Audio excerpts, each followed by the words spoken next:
Мен Исмаилова Айнагүл, Кайыңдынын тургунумун. Туугандар, лайк баспагыла мени колдоп.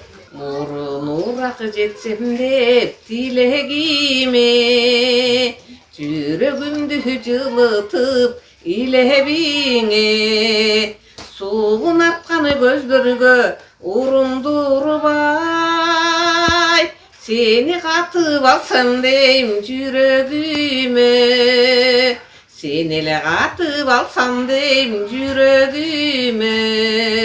Жегинде дайранын шарпылдаган, кимдери гана гүлдөргө кол сунбаган, жолукпадың кайда элең мурунураак, менин жап-жаш кезимде солкулдаган, менин жап-жаш кезимде солкулдаган.